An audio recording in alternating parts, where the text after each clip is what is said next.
Thank you very much. And first, let me start by saying that I'm very grateful for the invitation and the opportunity to speak at this conference. So Kant wrote that the greatest and most difficult problem is the problem of education. Education is fundamental to the human condition. It's the process by which each individual inherits the collective wisdom of previous generations and is initiated into the styles of thinking and reasoning, as well as norms, practices, and modes of feeling constitutive of the culture into which she is born. In education, the individual's very capacity to reason is nurtured and cultivated. She learns how to think, and her moral sensibilities are developed and refined. Education shapes our identity. Moreover, it is a condition of our freedom, since for Kant, freedom and rational responsiveness are one. What makes the problem of education difficult, of course, is that we can fail to educate well, and thereby injure and debilitate those we seek to educate. Moreover, ineptness in education tends to reproduce itself. Education presupposes education. Teachers' understanding of what an education should be is itself the outcome of how they have been educated. So the task is to make education a virtuous spiral of ever-expanding knowledge and opportunity, rather than a vehicle of self-perpetuating mediocrity. So much of my recent work, especially my 2011 book, The Formation of Reason, which appeared in Russian translation in 2014, defends this broadly Kantian view of education's significance and attempts to develop it philosophically. First by trying to work with an expansive conception of reason, which sees responsiveness to reasons as drawing on rather than as mastering or suppressing the emotional and appetitive dimension of our lives. Second, by going beyond a vision of reason as fundamentally rule-bound. And third, by overcoming the uncritical progressivism that often accompanies conceptions of enlightenment and the essentially civilizing movement of culture. So these changes, I hope, enable a more satisfying account of the role of education in cultivating powers of reason and moral judgment. And we need a sophisticated conception of education if we are to make progress on the burning questions that were enumerated in the mandate for this conference. Education is key not just to the production of experts, but of experts who know how to put their expertise in the service of good, and moreover to the creation of an educated citizenry and a culture of democratic political deliberation, both, in my view, preconditions of the avoidance of disaster. So that's why we need a philosophical anthropology that gives education its proper place. Now, this interest of mine in education may seem strange coming from a philosopher educated in a broadly analytic tradition. Anglo-American philosophy has taken precious little interest in education. No contemporary philosophers of real eminence identify themselves as philosophers of education, and the field is rarely considered an ingredient of a serious philosophy curriculum. It's interesting to consider the reasons for this neglect, which may include, firstly, the legacy of Cartesianism and empiricism, the robust individualism of which leaves no place for reflection on the social preconditions of mind. Secondly, adherence to a sharp distinction between the conceptual and the empirical, which inclines philosophers to cast issues of education as a kind of grubby empirical matter on which it would be inappropriate to pronounce. Third, the influence of a scientistic conception of reality that makes it difficult to countenance the reality of cultural phenomena.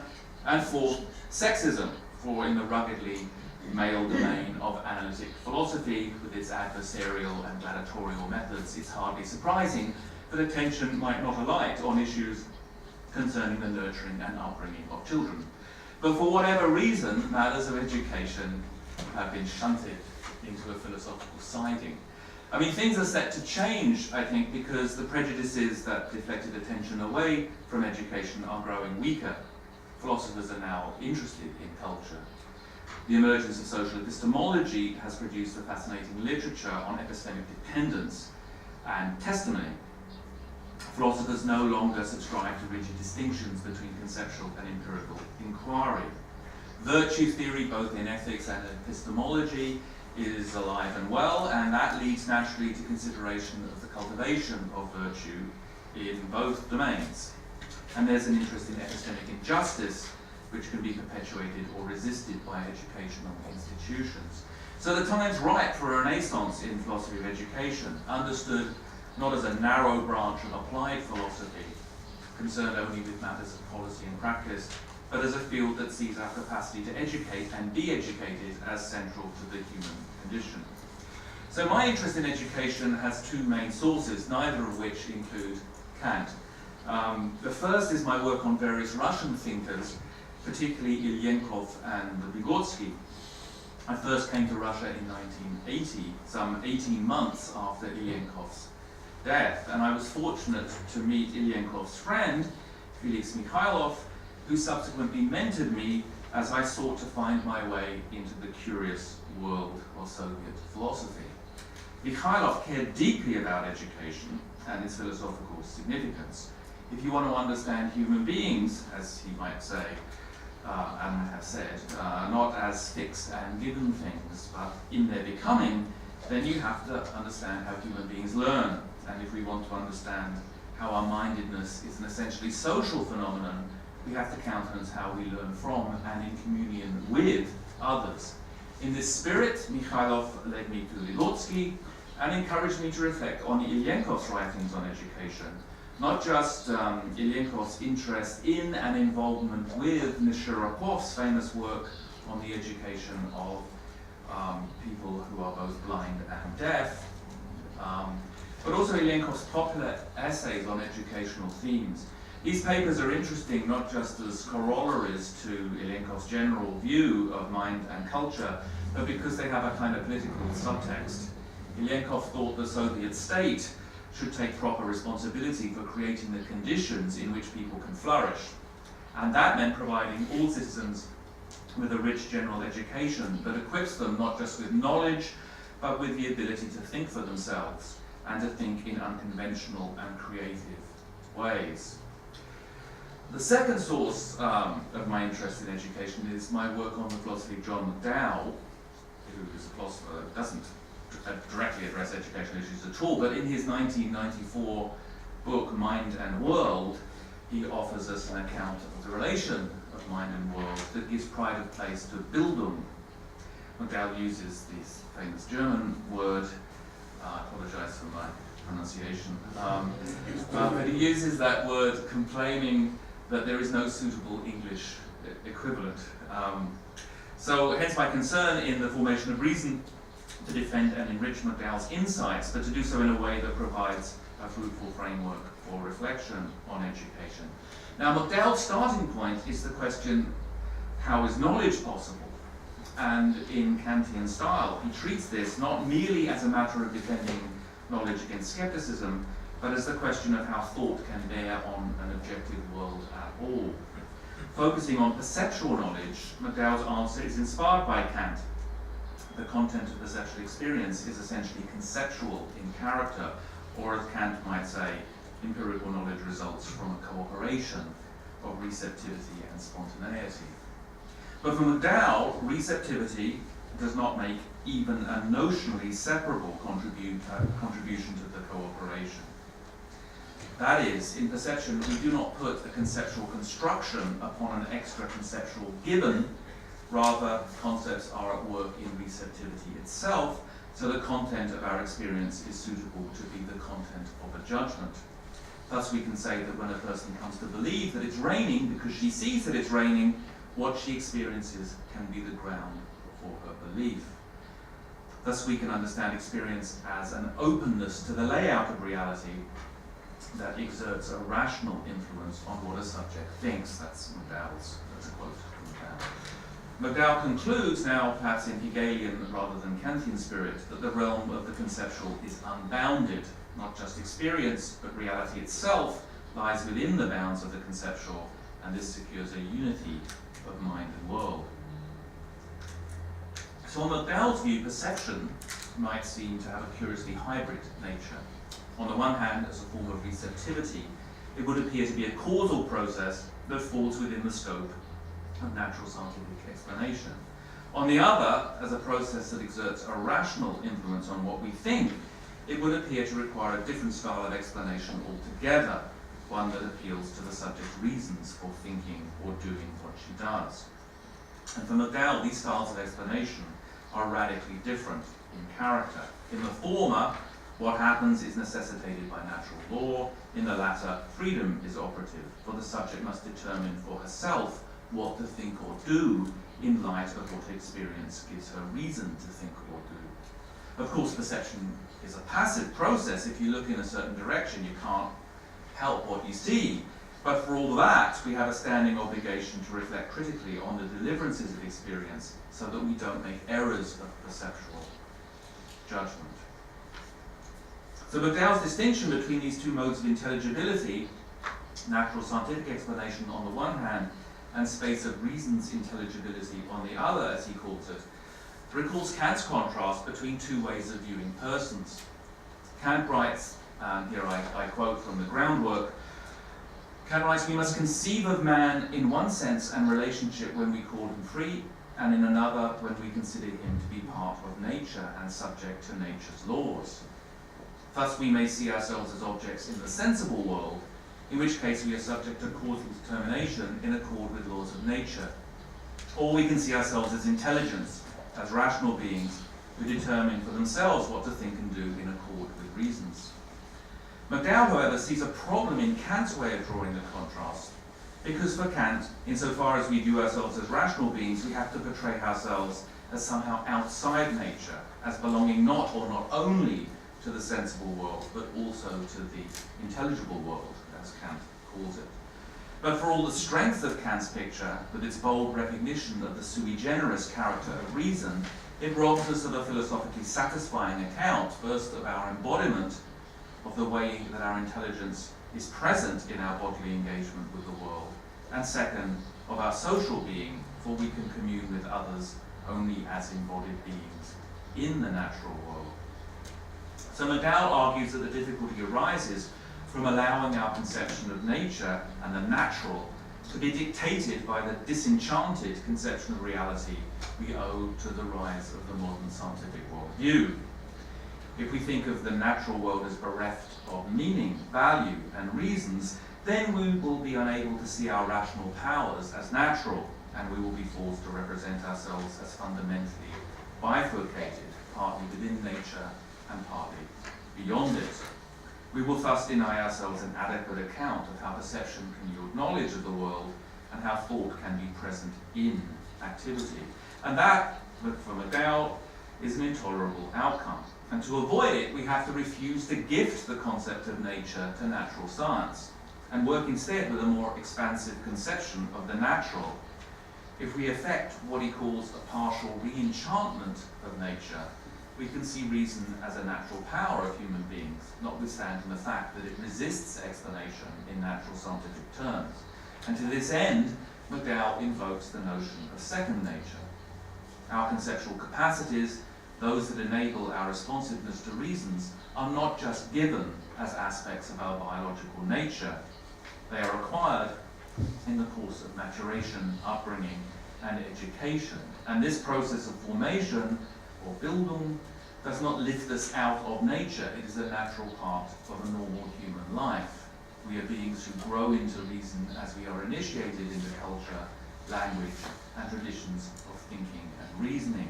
And thus, we can think of our natural powers as of our rational powers as natural, even if they resist natural scientific explanation, so long as we acknowledge that human nature includes second nature. So in Mind and World, McDowell represents the acquisition of second nature as genuinely transformative. He writes, and here I quote, "It is not even clearly intelligible to suppose that a creature might be born at home in the space of reasons. Human beings are not. They are born mere animals, and they are transformed into thinkers and intentional agents in the course of coming to maturity."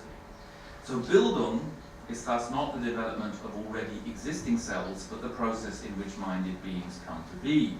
And so we arrive at a philosophical anthropology that gives education, in its broadest sense, pride of place as the vehicle of reason. Now, you might protest that such a picture of education is too general to be of much use. How could such a vision guide educational theory or practice? It's worth observing then, the Medallion picture suggests at least this broadly Kantian ideal, that the proper end of education is the power of self-determination. If Bildung is to be the cultivation of responsiveness to reasons, then Bildung enables autonomy, the power to decide for ourselves what to think and do in light of what there is reason to think and do. And that's an idea that can certainly guide our thinking about education. So having sketched this position, I'm going to briefly mention 5 themes, all of which I've touched on in my writings, but all of which need, warrant and need further sustained exploration. So the first theme is the affinity between, or lack of it, between McDowell, Ilyenkov, and Vygotsky.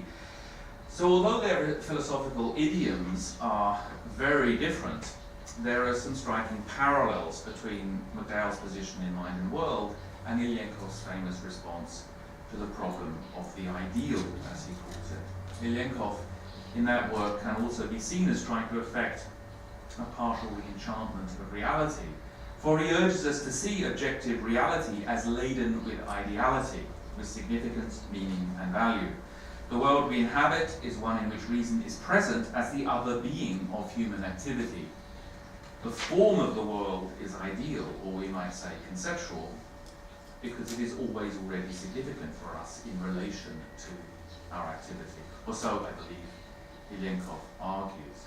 And of course he also maintains that human beings become persons, or even acquire minds, in virtue of their initiation into culture, as they become at home in the realm of the ideal, which is to say, as they become able to exercise autonomous powers of judgment. This is a view that forms the central pillar of Ilyenkov's conception of education, which is all about learning to think, a subject which Ilyenkov, with his dialectical sensibilities, treats, I think, in a far more fruitful way than most Western discussions of critical thinking. By bringing Ilyenkov and McDowell into dialogue, we may hope to find resources to illuminate and enhance their respective positions in a way that deepens our understanding of the human life form and the place of education within it. Vygotsky's legacy is also, I think, relevant. Both McDowell and Ilyenkov offer us a picture of individual human development that represents human beings as acquiring powers of reason as they are initiated into culture. But their respective accounts are entirely speculative. Ultimately, such a philosophical anthropology needs to be wedded to a plausible developmental psychology. And here we might seek inspiration from Vygotsky and from contemporary thinkers inspired by him, such as Michael Tomasello, whose writings from his 1993 book, The Cultural Origins of Human Cognition, to his about-to-be-published book, Becoming Human, offer an account of ontogeny and human evolution that might just be an empirical complement to McDowell's and Ilyenkov's speculative conception of mind as cultural formation. This is obviously a huge question, but I think it's one that could be fruitfully pursued. The second theme is rationality. McDowell describes human beings as inhabitants of the space of reasons. This might suggest a rather intellectualistic picture of rational agency, where reason is manifest principally in mental acts of reasoning, deliberation, and argument. But that's not really the picture McDowell wants to endorse. For him, reason can be manifest in bodily activity. We are, as Ilyenkov liked to say, thinking bodies, as is evident in, say, musical improvisation or sporting performance, where agents' responsiveness to reasons is intuitive and immediate. They do not deliberate as to conclusions about what to do and then act in light of those conclusions. They simply respond in the flow. But their activity is no less guided by and grounded in reasons. In the stream of activity, however, their understanding of the reasons in light of which they act is not discursively articulated, but immediately expressed in what they do. It's nonetheless open to articulation, and the subject's actions are no less subject to normative evaluation as conforming or failing to conform to what there's reason to do than actions issuing from practical reasoning as that is traditionally understood. So So the phenomenology of embodied thinking is an issue of considerable significance to education, where it's important to see beyond traditional contrast between intellectual and physical activity, theoretical and practical reasoning, thinking and doing, knowing how and knowing that. Such contrasts have had a considerable but not always positive influence on educational institutions and curricula. Educational theory and practice needs to be informed by a rich and subtle vision of the life of the mind if we are to understand how best to cultivate the exercise of rational powers in ways that is fully appropriate, fully and appropriately responsive to the space of reasons as we find it. So the third theme is knowledge. Kant famously bemoaned that it was a scandal that philosophy continued to be haunted by the spectre of skepticism. And notwithstanding Kant's own brave efforts, we are hardly better off today. Traditional epistemology is notoriously bad at analysing what knowledge is, and even worse at establishing that we have any. There is as much life in skepticism now as there was in Kant's day. Indeed, perhaps there is more. The frustrations of epistemology have led many thinkers inside and outside philosophy to forsake the idea of objective knowledge for, at best, some weaker notion, such as warranted belief, or at worst, a full-blown epistemic relativism or social constructionism, where knowledge claims are understood, not in terms of their accountability to reality, but by reference to the more or less local norms of an epistemic community, norms that have more to do with power and authority than with fidelity to how things are. Such postmodern treatments of knowledge are really forms of skepticism that rely often on familiar skeptical arguments.